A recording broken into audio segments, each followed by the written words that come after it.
Okay, AP Language friends, so welcome to another writing workshop. The exam was released yesterday, so thought I would take the opportunity to showcase how my students manipulated my templates to construct these essays. So I decided to start with the rhetorical analysis, FRQ2, the Sonia Sotomayor piece. It was very interesting and based on the conversation I saw in the Facebook groups and Twitter and stuff. I felt like students missed a few things in it, so I'll kind of go over that. So let's begin. So I'm going to stick to the status quo, and I'll just walk you through how my students approach the introduction.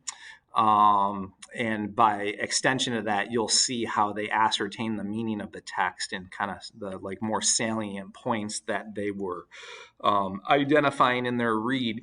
And then we'll tackle the body paragraphs syllogistically like we always do. So if you're familiar with my work, you know that you're just going to sit back and watch me Bob Ross this. So just going to show you how my students pull the strings of the templates. So I know some of you are already thinking about next year and the possibility of introducing templates to your kids. And if you do, just keep something in mind that you got to Bob Ross your instruction. And what I mean by that is when you use templates, it's really important that you position yourself as the expert writer in the classroom and paint with your kids. So all year long, starting immediately after Labor Day all the way to the exam, I write with my kids. I really think that the more good writing a student sees, the better they become. It enables them to grow and mature. So I do a lot of modeling, give them a lot of exemplars over the course of the year. So the question is this: how do I write the introductory paragraph? And again, for those of you that are familiar with my work, we know that we are doing rhetorical analysis.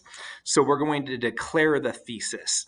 So the inverted model works best for literary analysis. So I made my videos for Blanco shaving from the lit exam, and for the infamous octopus, we inverted the thesis. And for rhetorical analysis, we are going to declare.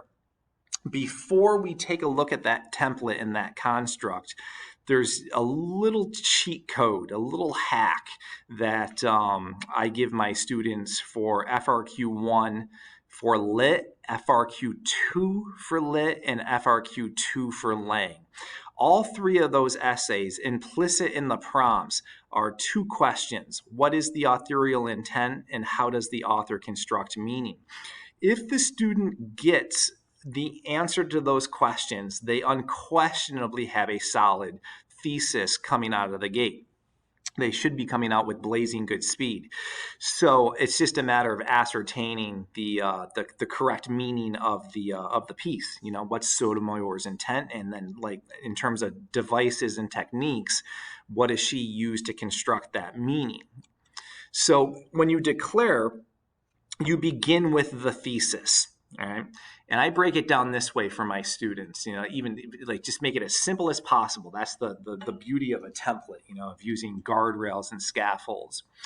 I don't like it when students do the literary or the rhetorical terms device dump in the introduction. So oftentimes when I read samples that the College Board puts out, kids just give sort of this litany of terms. And I don't think it's very skillful. So for my students, they write exactly 4 sentences for their introductions. Exactly. No more, no less. And that's true for the lit exam and the lang exam, even when at the college level, unless we're doing research or more evolved synthesis pieces. That's just kind of standard with the template, exactly 4 sentences. So begin with the thesis, right? How does the author construct meaning? What is the authorial intent? Just boom, drop the answer to that question immediately. All right. And I tell my guys that, terms don't exist in isolation. They hold hands, they interconnect.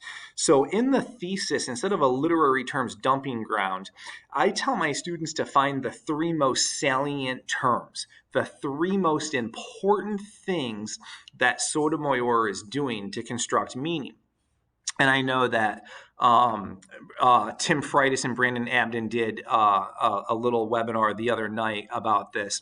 And we're talking about, my students talked about the enumeration, the ethos for sure. The pronoun shifts are pretty big. The colloquial language that's in it.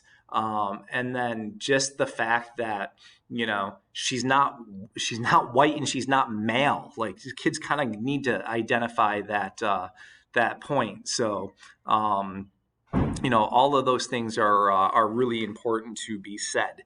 So you begin with the thesis, and then you bring in your context and background, where you'll introduce your other two terms and devices. I like to see tier 2 level vocabulary. And again, for those that are familiar with my work, about my Word Study Academy. Tier 2, I simply mean your average run-of-the-mill SAT level word. So it's an academic task, so it's nice to cop that scholarly diction. And then sentence constructs. My students very early in the year learn a rule that Strunk and White published in a book called Write It Right. It's called Rule Number 18. And they make the assertion that there's 12 different ways to construct a single sentence. So in order to achieve the voice, the rhythm, the flow, all those nuanced things, you'll see my students be able to wield some complex sentences and some varied sentences. So they're not writing sentences that are like chop, chop, chop, chop, chop, chop, chop, chop. So sometimes, emerging and struggling writers really truncate their syntax when they write and overuse the short, simple declarative sentence. So hopefully my students are not doing that come time of the exam. Inverted, you just end with the thesis. Everything else stays the same. And I'm going to skip that because we're declaring. So in my classroom, I have a poster like this. It's just, we have little Velcro terms and devices. And this is how we finished the year. This is kind of a snapshot of that poster. We read a lot, lots of short passages, because I feel come time of the exam, given that my kids are using templates, the writing kind of comes habitually and instinctually. They know what to do. I've been doing it since September. What it comes down to is their ability to read. And I feel with this Sotomayor piece, it wasn't really that tricky. But still, nonetheless, in spite of practicing reading a lot extensively, my students are reporting that they overlooked some things that I thought were relatively obvious, which is unfortunate. So we'll have to see how that shakes out in the scores. So let's take a look at a few introductions. So immediately, let's get into the most salient feature of the piece in terms of authorial intent. So no tap dancing, no bird walking. We're not going to summarize it. Let's go cutthroat immediately. An amalgamation of so many different backgrounds and context, Sotomayor principally defines her identity through anecdote and enumeration. So the prompt is asking you to focus on her identity. And we're saying that anecdote and enumeration are two of the key features that do that. So let's move on. Giving voice to what it is to exactly be a New York Rican proves challenging, but the appeals court judge details the various tensions and collisions that comprise the chemistry of her true character. Anchoring her speech in a time-old rhetorical question of who am I, she employs an inviting and casual tone to bridge the fact that she's a minority making strides. Knowing that America's identity is ambivalently understood, Sotomayor makes it clear that her ethnicity and identity are one and the same. So both questions get addressed: authorial intent, construction of meaning, and this student is focusing on three terms. right? So we know that they're going to talk about anecdote enumeration. By default, you're going to talk about ethos, and then they're focusing on that syntactical feature of the rhetorical question. So really good front-loaded thesis, and definitely out of the gate, they're blazing. So the vocab's up there. It's very nice. Sentence constructs are smooth. This is pretty polished, for um, uh, an example. So here's another one done the exact same way. Manipulate the template the exact same way. 4 sentences, sentence constructs, context background. Tier 2, focus on those 3 salient terms with regards to construction of meaning and authorial intent. Given that America is deeply confused about its own identity, Sotomayor carefully crafts her ethos to announce that even though she comes from a diverse background, she herself is not mistaken as to who she is as a U.S. citizen, or for that matter, an appeals court judge. So this student is saying that ethos is most prominent, which you easily can argue. The thrust of her speech is rooted in a simple but profound rhetorical question: who are any of us within the context of the vast differences and similarities in this country?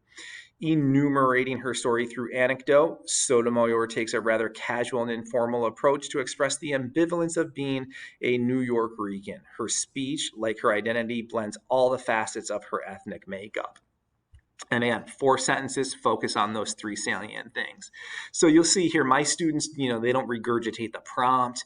They don't plot summarize. They don't retell the story of the speech in terms of like this happened first in Sotomayor's speech and then this and then this. So we see students do that all too often, just straight up nuts and bolts academic thesis. And lastly, here's another student. Knowing that she's not the typical appeals court judge in that she's neither white nor male, Sotomayor carefully constructs her ethos to announce her presence in the field of law. So they started with ethos as well. Primarily through anecdote, she details the complexity of her mixed New York-Rican origins and upbringing. Enumerating her familial and ethnic ties, she embraces a casual and at times informal tone. While America is a bit confused about its own identity, Sotomayor isn't, as she confidently responds to her own rhetorical question. So my students really focus on that rhetorical question. And in seeing some of the conversations, it looks like most kids did. It was a very interesting way to begin a speech. Who am I, right? Classic philosophical question. So those are 3 examples of how my students manipulated the declarative template to produce their thesis statements. So 4 sentences, tier 2 sentence constructs, little context background, authorial intent, construction of meaning. So we do that all year long. So the next question is this: how do I write the body paragraphs? And again, for you guys that are familiar with my work, you know that my students employ the syllogistic method. And I'm not going to belabor this because I have a ton of videos that go over the syllogistic method. So those of you that want to do a deeper dive, just subscribe to the YouTube channel and go digging for those pieces, or feel free to email me and I can send you what I have. So in brief, the syllogistic method comes from the Aristotelian tradition. Aristotle ran a school called the Lyceum, and the rich aristocratic boys would go there to learn about polemics, debate, oration, wordsmithing. And you might be familiar with texts like Plato's Republic, where you throw out an essential question such as, what is justice? And all these philosophical think tankers step to the mic and they drop knowledge. And basically, when they drop a definition of what is justice, they are articulating their arguments, or I call it line of reasoning, syllogistically. So it's when you go premise, conclusion. So if I were to say premise 1, arsenic is deadly. Premise 2, my dog ate arsenic. Conclusion, my dog is going to die. Right? It's, the word is cogent. It's logical. It's computative. It's mathematic. It makes sense, right? Flawless logical progression, line of reasoning. When our students write, we want them to be that exact in terms of how they argue. So as a heuristic or a template for the purposes of performing rhetorical analysis, you break down that device and label it like this. The first premise is going to be an argument containing terms and or devices. So typically my students take 3 sentences to set up that first premise. One of the things I tell my students is this, on the synthesis paper, the College Board says your argument must be central 3 times. And I say to them, if you're doing argument, persuasion, synthesis, rhetorical analysis, literary analysis, research, any expository writing, you're engaged in argument. So your argument always has to be central. And since we're doing rhetorical analysis, it's important that you argue with the terms and devices. So we'll see how my students did that. Second premise is textual support, and it's just the teeter-totter balance of quoting and paraphrasing. You don't want to do one so much more at the expense of the other. And then the conclusion, and I want to be mindful of this, the conclusion of the syllogistic body paragraph, not the conclusion of the essay. So the conclusion of the syllogism is the textual analysis. I tell my students that the first premise is a promise, and you kind of got to go back and shake hands with that and echo the thesis. So you want to be talking about, something with regards to identity, because that's the core word of the prompt. So in the conclusion, say something about the terms and the word concept identity. And then you'll bring your syllogism full circle. So students often ask me, how many sentences should a syllogistic body paragraph be? And I tell them, here's what I know. Those little itty bitty 4, 5, 6 sentence paragraphs that students often write often do not have enough support or analysis in them to fully substantiate or flesh out an argument.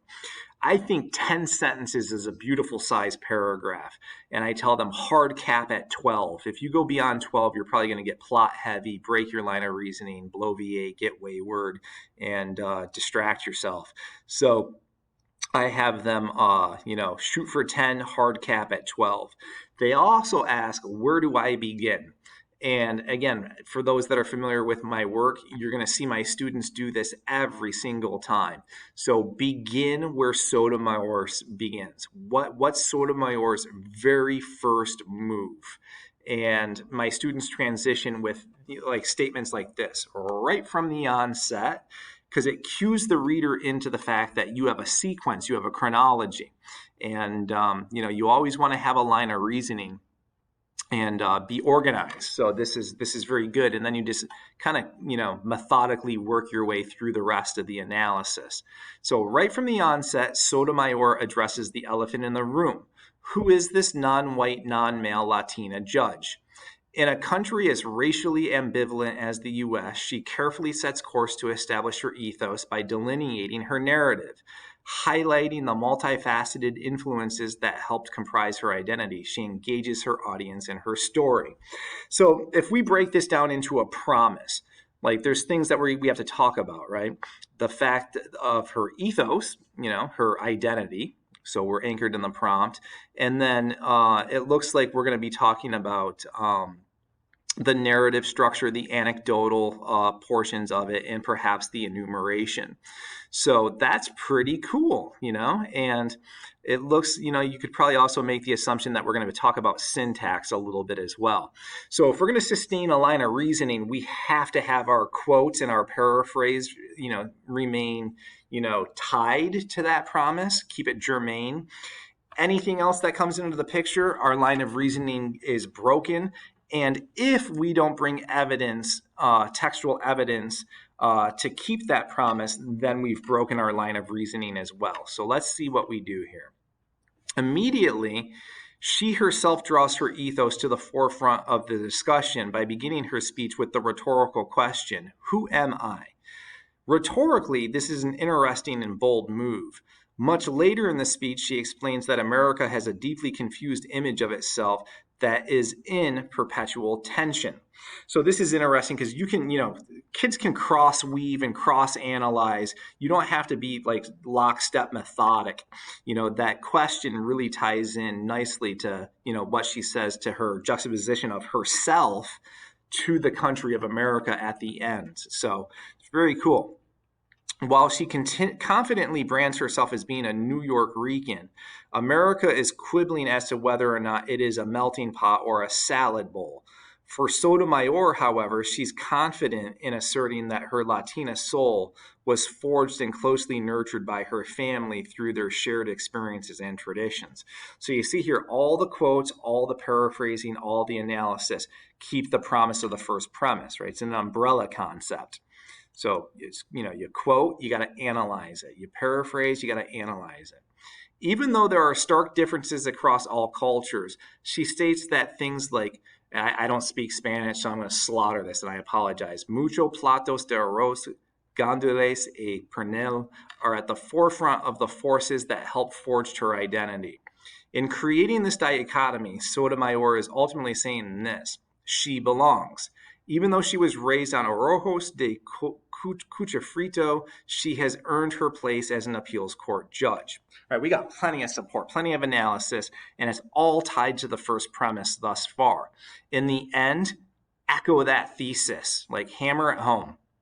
Although America might be experiencing some identity confusion, Sotomayor is not, right? Because the prompt is like, it's really asking, you gotta say something about identity. So I tell my kids, like, hammer the prompt in the conclusion. She's a Puerto Ricana who loves her country and will serve it proudly. So that's just one example of how my students manipulated the template of the syllogistic method. I'm often asked, how many paragraphs do you advise your students to do? My guys do 4: intro, 2 bodies, and a conclusion. So if the student goes on to the next body paragraph, what do? There's still a whole bunch of other rhetorical terms and devices that need to be analyzed, and a lot of text to be brought forth to substantiate that argument. So plenty left to do for it. So that's just a quick glance at how my students rock and rolled the declarative thesis and the syllogistic method. So as you know, perhaps I got some irons in the fire. So this fall, be going to the NCTE conference in Anaheim. Tim Freitas and Brandon Abden and I will be presenting together, which I'm very excited about. Doing monthly free webinars with Perfection Learning. So stay tuned for that. Also doing some professional development with the National Writing Project. And then I'm working on my textbook that is centering around the essential question of this: what if we taught composition like Bob Ross teaches painting? And so some teachers are working with me, learning my methodologies, my modalities for discussion, my templates, my alternative grading methods, my Nuance Academy, my Word Study Academy, all that stuff, 5-week course where we work together. So if you want more information on anything, you can email me at teachingwritingcoach@gmail.com or visit my webpage at teachinghowtowrite.com. And if you want these slides for, so that you can host your own writing workshop, just email me, identify in the subject heading or somewhere in the body what specifically you are requesting, and I'll be happy to send that off to you.